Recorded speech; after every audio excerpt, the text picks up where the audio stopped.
She's incredibly intelligent. Right. People, it would scare them if they knew how smart.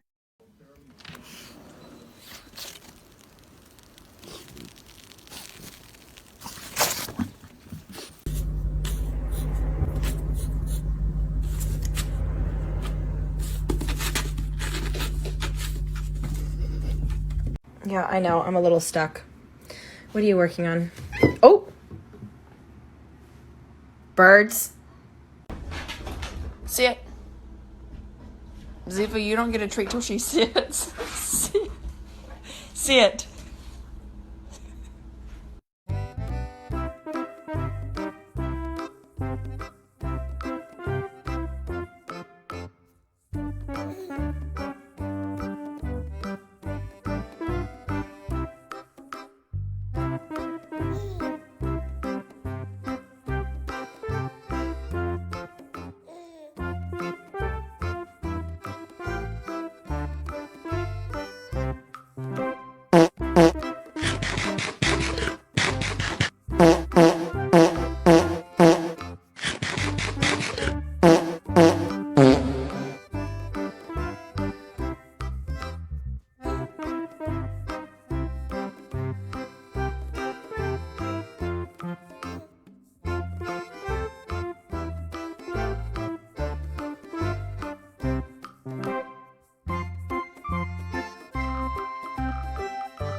Eddie, you want a Pop-Tart?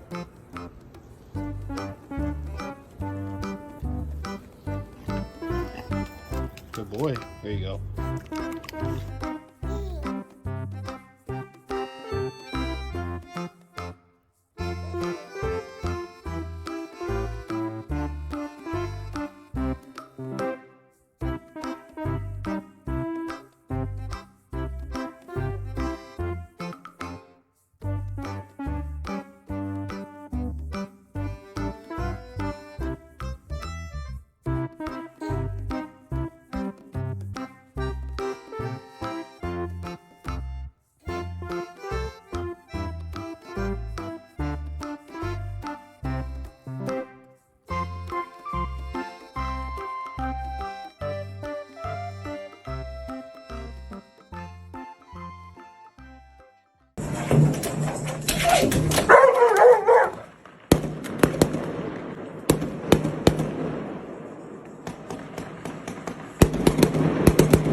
Green light.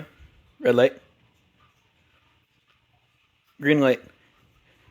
Red light. Green light. Red light.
Dear my beloved audiences, today I want to tell you a story which is called Bongo, the goat-herding dog. In a dusty little village in Kenya, where acacia trees shaded the red earth and children played barefoot in the fields, lived a dog named Bongo. Bongo was not your average dog. He had a round belly, ears that flopped in opposite directions, and a nose that could sniff out a chicken from 3 miles away. Bongo belonged to the Odiino family, a big, boisterous household with 6 children, 12 goats, and a rooster who thought he was king of the world. Every morning, the family's goats had to be herded out to graze. This job used to belong to the eldest son, Kamau. But one fateful day, Kamau overslept, and the goats wandered into the village chief's cabbage patch. The chaos that followed is still spoken of in whispers. From that day on, Bongo became the official goat herder. Now, let's be honest, Bongo was not exactly qualified for the job. In fact, the first time he tried herding goats, he ended up following them instead of leading them. But he barked so confidently and strutted so proudly that the goats assumed he must be in charge. That was Bongo's greatest talent, confidence without competence. Each morning, Bongo would chase the goats out of the gate, nipping at their hooves, barking like a general leading an army.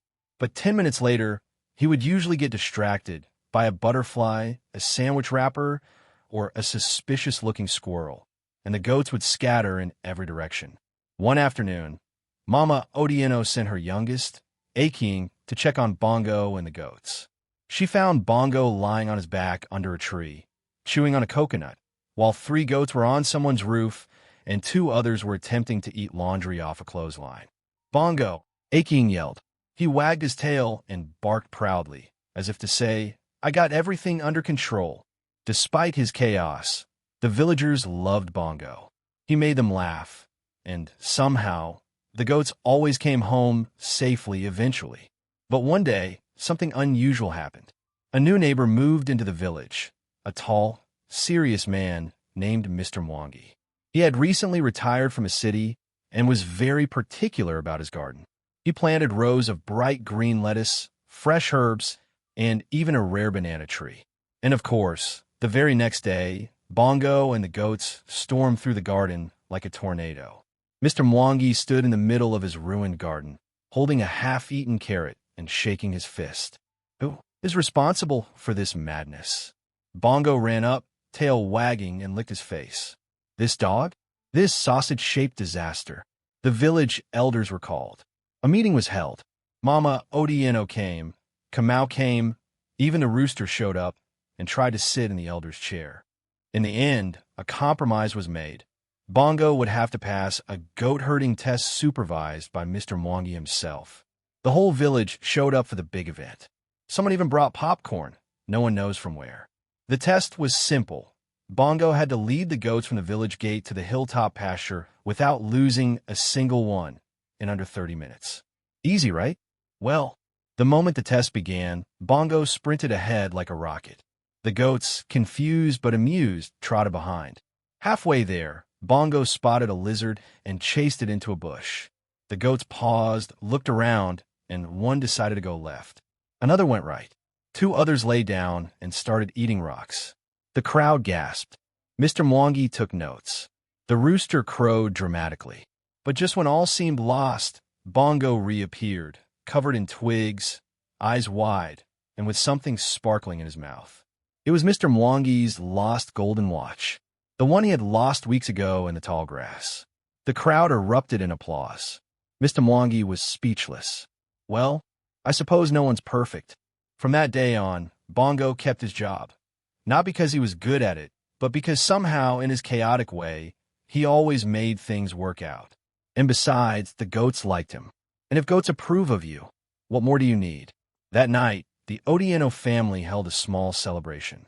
They gave Bongo a whole roasted chicken, don't tell the rooster, and the children made him a medal from a bottle cap that said, "World's okayest goat herder." Bongo wore it with pride. And every morning after that, when the sun rose over the hills of Kenya, Bongo would lead the goats into the fields, wagging his tail, barking his joyful, slightly offbeat bark.